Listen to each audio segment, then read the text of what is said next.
안녕하십니까. 거인병원 병원장 민영경입니다. 오늘은 또 어떤 거 촬영하나요? 앞전에 사연 소개 영상이 너무 괜찮았어서 저희한테 메일이 왔습니다. 그래서 그 사연을 저희가 또 준비를 했거든요.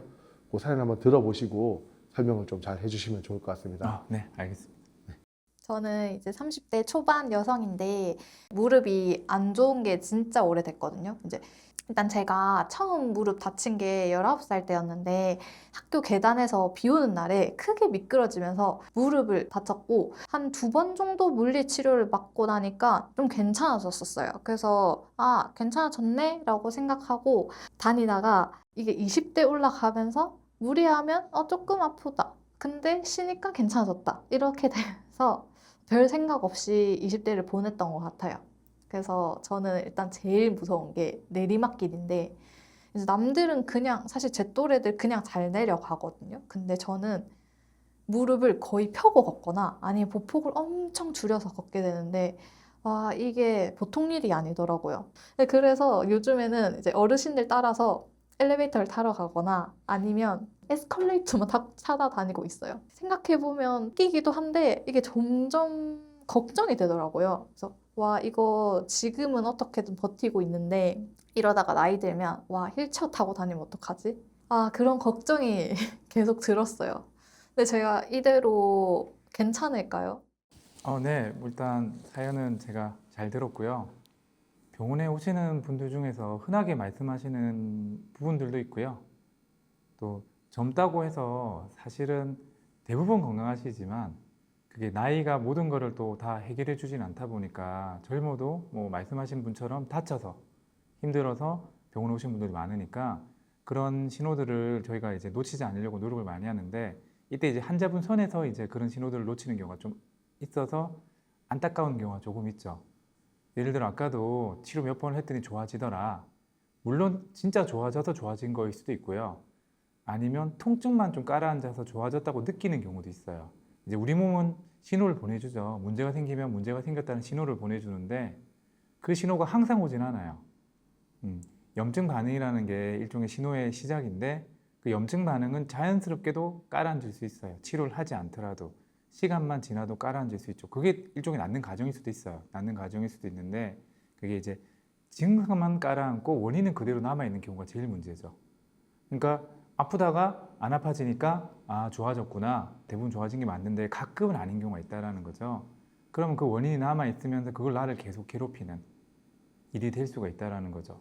예를 들어 우리 몸에 있는 여러 가지 구조물 중에서 시간이 지나면서 자연스럽게 좋아질 수 있는 그런 회복력이 좋은 구조물도 있지만 그런 회복력이 좋지 않은 구조물들도 있어요. 그런 것들은 누적이 되는 거죠. 그리고 젊을 때는 또 근육도 좋고 활동량도 좋으니까 버티다가 그게 이제 점점 누적이 되면서 또 근육이 약해지면서 그게 이제 통증으로 다시금 다가오는 경우가 많고, 그러고 병원에 오시면 병이 좀 진행돼서 뭐 말 그대로 좀만 일찍 오셨으면 좋았을 걸요가 될 수도 있다라는 거죠. 그래서 환자분들께 제가 흔히 하는 말 중에 하나가 통증이 가장 민감하게 신호를 보내주는 거긴 하지만 그게 또 전부는 아니다. 그래서 일상에서도 반복적으로 뭔가가 생긴다면, 그러니까 좋아졌다 말았다를 반복한다고 하셨잖아요. 그게 또한 신호일 수도 있어요. 이 젊은 나이에 하나도 안 아파야 될 나이에 뭔가가 반복적으로 심하지 않다 하더라도 증상이 생긴다면은 그거는 역시나 신호일 수는 있으니까 그럴 때는 한 번쯤 병원에 오시는 거는 나쁘지 않죠. 그래서 체크도 하고, 그리고 그게 정말 문제가 없으면 안심을 하고 기능을 개선시켜 나가는 쪽으로 가시면 되는 거고, 그리고 아쉽지만 문제가 있다면 또 발견이 발견됐다면 가벼운 치료로 해결을 할 수도 있으니까 그런 부분에 있어서는 조금 병을 키우지 않았으면 좋겠다라는 게 뭐 개인적인 생각이고요. 그리고 환자분을 위해서도 맞지만 저희를 위해서기도 해요. 병을 키워서 오셔서 치료를 하면은 치료 결과가 아무래도 안 좋을 수 있겠죠. 상대적으로. 그러면 치료 결과가 안 좋으면은 뭐 저 입장에서는 남의 일이 아니죠. 그래서 서로가 행복하게 지내기 위해서 나도 조금 병을 너무 방치를 안 하시고 병원에 오셨으면 좋겠다는 생각을 개인적으로 하고 있는 거죠. 네. 그러면은 여기 질문을 좀 달아주셨는데 질문에 답변도 좀 부탁드리겠습니다. 원장님, 예전에 다쳤던 무릎도 시간이 지나면 점점 더 안 좋아질 수 있나요? 네, 뭐 앞서 말씀드린 부분 일부 제가 설명을 드렸지만 안 좋아질 수 있어요. 특히 이제 넘어지는 경우에서 젊은 분들이 넘어진다고 해서 크게 다치지는 않겠지만 그래도 상황에 따라서는 다친다면은 인대라든지 연골판이라든지 무릎에 국한해서 얘기 드리면 그런 부분들이 다칠 수 있거든요. 그리고 그런 애들은 특히나 연골판 같은 경우는 회복력이 좀 떨어지는 조직이기 때문에 이제 누적이 될 수 있는 거죠. 그리고 연골판 같은 경우는 충격을 흡수하는 역할도 하고요. 그리고 무릎이 돌려고 할 때 잡아주는 역할도 해요. 넘어지는 과정에서 무릎이 비틀어지거나 꺾였을 때 이제 그런 것들이 다칠 수가 있는 거죠. 그런 것들이 다치게 되면은 주위 구조물을 조금씩 또 손상을 일으키게 되고요. 누적이 돼버리는 거죠, 말 그대로. 어릴 때는 버티다가 뒤늦게 나타나는 증상들이 좀 어떤 부분들이 있나요? 그러니까 말씀드렸듯이 이제 역치라는 개념이 있어요. 역치가 뭐냐면 기준점이라고 생각하시면 돼요. 이 정도의 기준점이 있다면은 그 아래쪽의 자극은 내가 아프다고 느끼지 않아요. 우리 생활하는 모든 과정이 다 자극이거든요. 걷는 것도 자극이고 서 있는 것도 자극인데 멀쩡한 사람들은 걸을 때 서 있을 때 아프지 않잖아요. 왜냐면 그 자극은 내가 견디는 자극이거든요. 근데 이 자극을 넘어서는 역치를 넘어서는 자극을 받게 되면 그거는 내가 통증으로 아픔으로 느껴지는 거예요. 그랬을 때 뭐 넘어졌다. 그러면 아프잖아요. 넘어진 그 순간 넘어선 거죠. 그 자극이 역치를 넘어섰기 때문에 내가 아프다고 느끼는 건데 예를 들어 병이 났다. 그러면 역치가 점점점 내려와요. 점점점 내려와요. 그러면 옛날에는 아무렇지도 않았던 동작들이 걷는 건 내가 아무렇지 않게 걸어 다녔는데 계단 내가 그냥 뛰어다니는 사람이었는데 그 동작이 이제 아파지는 거죠. 그러면 우리가 치료를 하는 거는 그 역치를 높이는 방법을 이제 치료를 하는 거죠. 예를 들어 약도 드리고 주사도 드리고 물리치료도 해요. 그러니까 어느 정도는 올려드릴 수 있어요. 어느 정도는. 근데 이게 평상시 원래 자기 거보다 더 높게는 못 해드려요. 그럼 더 높게 가기 위해서는 운동을 해야 돼요. 기능을 강화시켜 나가야 되는데, 그러니까 젊었을 때는 기본적으로 근육이 좋잖아요. 기본적으로 그런 기능들이 좋기 때문에 버티는 거죠, 말 그대로. 역치가 좀 천천히 내려오니까 모르고 지내실 수 있는 거예요. 그러다가 가끔 역치를 넘어가는 동작들이 많았다면 그게 나름 좀 통증을 느끼는 거고요. 그리고 회복력이 좋잖아요. 젊은 분들은 체력도 좋고 그럼 또 그거를 금방 또 회복을 해서 증상은 좋아졌는데 말씀드렸듯이 병변은 남아 있는 거죠. 그리고 그게 점점점 내려와서 이제는 일상에서의 동작까지 아파지면은 그제서야 병원에 오시는 경우가 많은데 그러면 이제 병이 꽤 많이 진행돼 있을 수 있다라는 거죠. 그래서 저는 역치가 되게 중요하다고 생각을 많이 하고요. 그 역치를 올리는 가장 중요한 방법은 결국은 운동이다.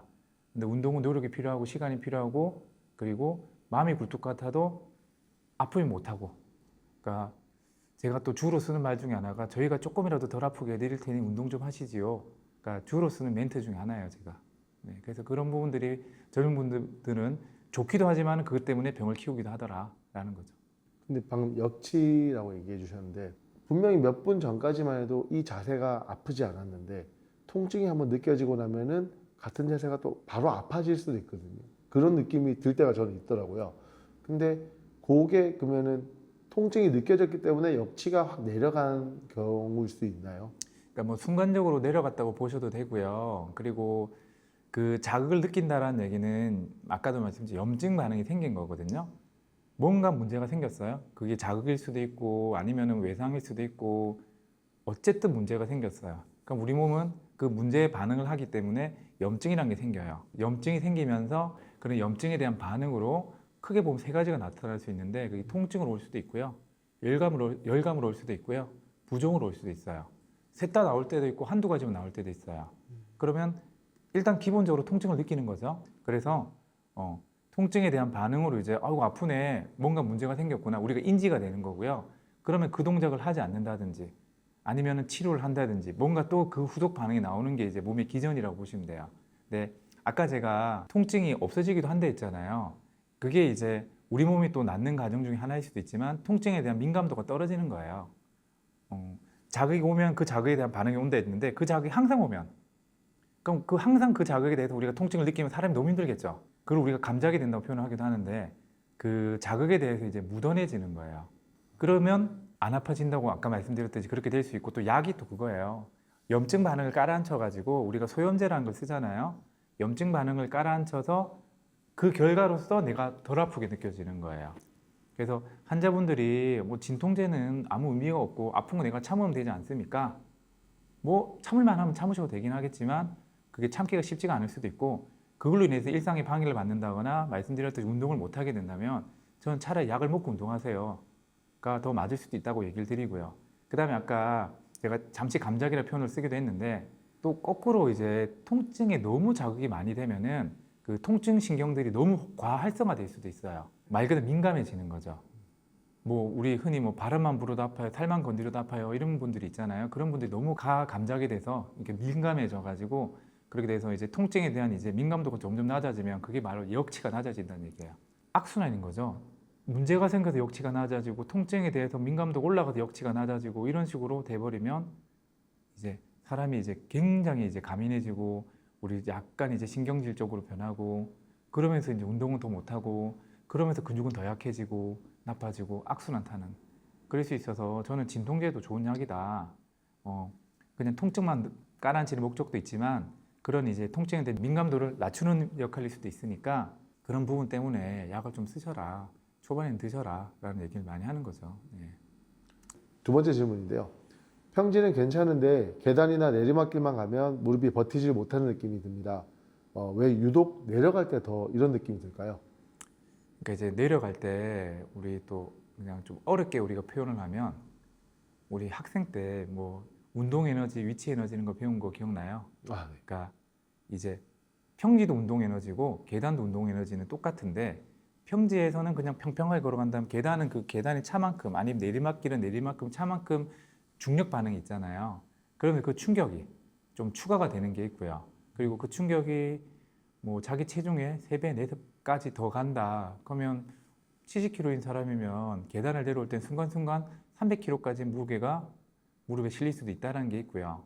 그 다음에 우리가 계단을 내려갈 때 조금 치우치잖아요. 아까 말씀드렸던 이제 내려갈라 할 때 그 위치 에너지가 있으니까 사람이 앞으로 좀 치우치려고 하는 힘이 있어요. 그러니까 그거를 버텨야 되죠. 우리 일종의 브레이크처럼 버텨줘야 되는데 그때 근육이 힘을 많이 써야 돼요. 특히 허벅지 앞쪽에 있는 근육이 힘을 많이 써야 되는데 그럴 때 또 무릎 앞쪽에 힘이 많이 실려가니까 위치 에너지와 힘을 더 써야 되는 그런 부분들 때문에 자극이 많이 가고 특히 무릎 앞쪽에 자극이 많이 가는 거죠. 그리고 무릎 앞에는 뼈도 있지만 우리 슬개골 뼈도 있지만 거기에는 연골이 있어요. 거기에 있는 연골이 우리가 체중을 버티는 연골보다 훨씬 더 두꺼워요. 두껍다는 얘기는 더 많은 힘을 버텨야 될 수도 있다는 뜻이 되겠죠. 그래서 그런 것들이 통증을 일으킬 수 있죠. 그래서 아까 계단을 내려가실 때 쿵쿵쿵 그냥 내려가던 사람이 이제는 그렇게 내려가면 힘드니까 뭐 대각선으로 지그재그로 내려간다. 내리막을 포함해서 그게 하나의 삶의 지혜일 수도 있는데 충격 에너지를 조금 줄여서 무릎에 대한 부하를 줄이는 거니까 이건 분명히 도움되는 거 있을 수 있는데 여기서 또 좀 제가 이제 우려를 조금 하는 거는 뭐 이제 사람이 안 아프고 싶은 게 본능이니까 이제 생활하다 보면 아픈 동작들 있잖아요. 그럼 그런 아픈 동작들을 피하는 게 본능이에요. 그러면서 이제 덜 아픈 동작으로 걸어 다니시는데 그게 이제 좋은 걸음걸이가 아닐 수도 있다는 거죠. 그리고 오른쪽이 아프다. 그럼 오른쪽을 안 쓰게 되겠죠. 아프니까 왼쪽을 더 쓴다거나 또는 무릎이 아프니까 고관절, 발목 관절을 더 쓴다거나 그런 식으로 주위에 있는 다른 부분들이 더 무리를 주면서 걷게 돼요. 나는 분명히 안 아프게 걷고 있는데 남들이 볼 때 왜 이렇게 쩔뚝거리니? 그러니까 그런 부분일 수도 있어요. 그래서 삶의 지혜일 수도 있지만 너무 안 아픈 동작을 찾다 보면은 오히려 그것들이 다른 부분을 무리를 준다거나 아니면은 우리가 적절히 받아야 될 자극을 안 받게 되면서 오히려 약해지는 그런 거일 수도 있어요. 그래서 저는 수술을 하고 되면은 당연히 수술하면 아프잖아요. 근데 걸으실 때는 의식적으로 걸어라. 이게 내가 발음거리를 하려고 노력을 하면서 걸어라. 안 아프게 걷는 거는 좀 지양을 하자라고 얘기를 좀 드리죠. 예. 결국은 운동을 하는 게 이제 실질적으로 통증을 좀 줄이고 운동을 하는 게 해답이 될 수 있겠네요. 예, 결국은 항상 치료의 끝은 운동이에요. 예, 치료의 끝은 재활이고 운동인데 그 부분에 있어서는 그뭐 보강이라고 말씀드렸잖아요. 그러니까 할 수 있는 부분들이 분명히 있거든요. 근데 그 보강은 약으로도 못하고요. 주사로도 못해요. 그러니까 저희가 떨어진 거를 어느 정도 올리는 것까지는 저희가 할 수 있는데 그걸 유지를 한다거나 더 좋게 하는 거는 저희가 해드릴 수 없어요. 그 부분은 운동이라든지 보강으로서 본인이 챙겨 나가셔야 돼요. 네, 마지막 질문입니다. 러닝은 아직도 너무 좋아해서 보호대를 차고 계속 뛰고 있는데요. 보호대 믿고 뭐 계속 뛰어도 될까요? 아니면 러닝은 좀 쉬는 게 나을까요? 이게 이제 뭐 말씀만 들어서 일괄적으로 딱 질문을 대답을 드리긴 쉽지는 않지만 그냥 평균적인 얘기를 좀 드린다면요. 운동을 하는 게 맞다고 금방도 얘기 드렸잖아요. 근데 그 운동의 강도라든지 빈도라든지 아니면은 그 환경에 대해서는 좀 조절해 볼 필요는 있어요. 예를 들어 러닝을 하는데 한 2시간을 내내 뛴다. 멀쩡한 사람도 무릎이 아플 수 있겠죠. 그러니까 강도라는 게 그런 식인 거죠. 그럼 그걸 어떻게 조절하느냐? 신호를 보내줘요. 예를 들어 달리는 도중에 아프다 또는 달리고 나서 많이 아프다, 무리한 거예요. 아, 이 정도 강도는 안 되는구나 내가 라고 생각을 하셔야 돼요. 그래서 근력 운동이든 아니면은 좀 충격이 가는 운동들 좋은 운동들이긴 하지만 조금 심심하게 재미없게 하셔야 돼요. 할 때도 그렇고 하고 나서도 그렇고 많이 힘들다거나 피곤하다거나 아프다면은 이거는 분명히 무리를 한 거구나. 그럼 그것보다 좀 더 강도를 줄여서 해야 되겠다. 빈도를 줄여서 해야 되겠다라고 생각을 하셔야 되고요. 그리고 그게 누적이 되다 보면은 조금씩 보강이 되겠죠? 그럼 이제는 전에는 10분밖에 못 뛰었던 사람이 15분을 뛸 수도 있을 거고 20분을 뛸 수도 있겠죠. 그렇게 순차적으로 올라가는 거 너무 권하는데 그냥 오늘은 30분을 뛰어야지, 운동하는 거니까 열심히 해야지 라고 정해놓고 하시는 거는 조금 저는 피해야 되지 않을까라고 생각하고요. 그리고 보조기 같은 것도 좋죠. 그러니까는 우리 몸이 자극을 적절히 받아야 된다고 했잖아요. 근데 그 자극은 초반에는 통증일 수도 있으니까 그런 자극을 이제 그런 무릎 보호대라든지 보조기가 대신 받아줄 수 있어요. 그러니까 자극이 덜 가면서 활동을 할 수 있으니까 많이 아프실 때 내 스케줄상 활동을 해야 되는 날이 분명히 있죠. 그런 날에는 저는 보호대를 차시죠. 보조기를 차고 하시는 게 좋습니다고 얘기를 드리는데 그게 편하니까 상시로 차는 거는 권하지 않아요. 적절히 받아야 할 자극을 못 받으니까 오히려 약해질 수 있어요. 그래서 일시적으로 하는 건 오케이. 하지만 상시로 하는 거는 권하지 않는다. 그리고 그럼 운동할 때만 차는 건 어때요? 나쁘지 않아요. 나쁘진 않은데 기본적으로 운동할 때 항상 차는 게 아니라 이제 적응하실 때까지는 차고 뒤에는 운동할 때도 내가 안 차야지가 더 맞는 생각일 수는 있어요. 그러면은 이건 좀 개인적인 질문인데 무릎이 지금 아프니까 운동을 하는 건데 러닝이나 이런 부분보다는 근력 운동 위주로 해서 헬스나 아니면 무게를 친다든지 그런 쪽으로 운동하는 게 더 나을까요? 그렇죠. 그래서 환자분들한테도 설명을 드릴 때 운동의 순서를 좀 정할 필요는 있다고 얘기를 드려요. 그러니까 축구, 농구, 테니스를 하고 싶어 하는 분들 많거든요. 그럼 그건 할 수 있는데 지금 말고 좀 더 근육을 키우고 하시죠. 라고 얘기를 많이 드리는 거죠. 그러니까 초반에는 너무 쿵쾅거리거나 자세 전환이 많은 운동들은 권하지 않아요. 그래서 뭐 말씀하셨던 실내 자전거를 탄다든지 헬스장에서 앉아서 하는 운동들이 있죠. 기구들 많잖아요. 그러면 그런 운동들이라든지 수영이라든지 이런 것들은 초반 운동으로 저희가 많이 권해드리는 운동이죠. 보시면 다 조금 정적이죠. 예.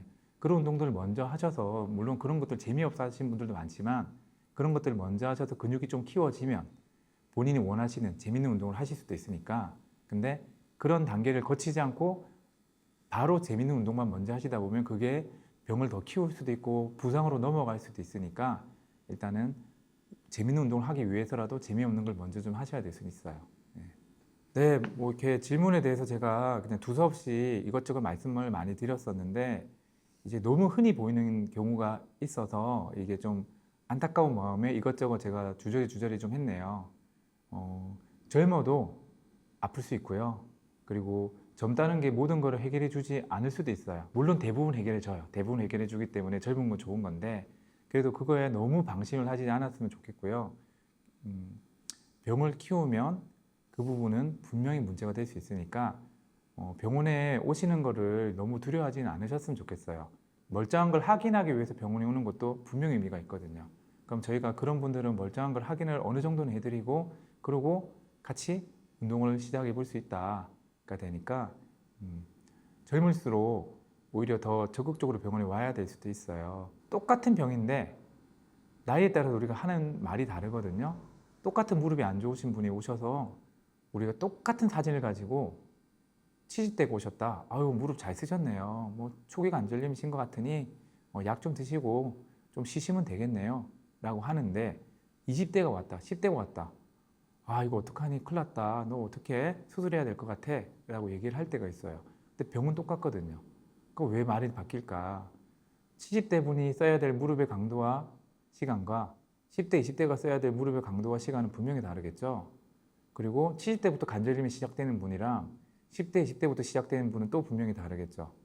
그래서 젊을수록 좋아질 수도 있지만 문제가 생겨버리면 그 문제가 커질 가능성이 훨씬 더 높아질 수도 있기 때문에 말씀드렸듯이 조금 더 방심하지 마시고 신호가 왔다 싶으면 확인하는 거는 중요할 것 같아요. 지금까지 거인병원 병원장 민영경입니다.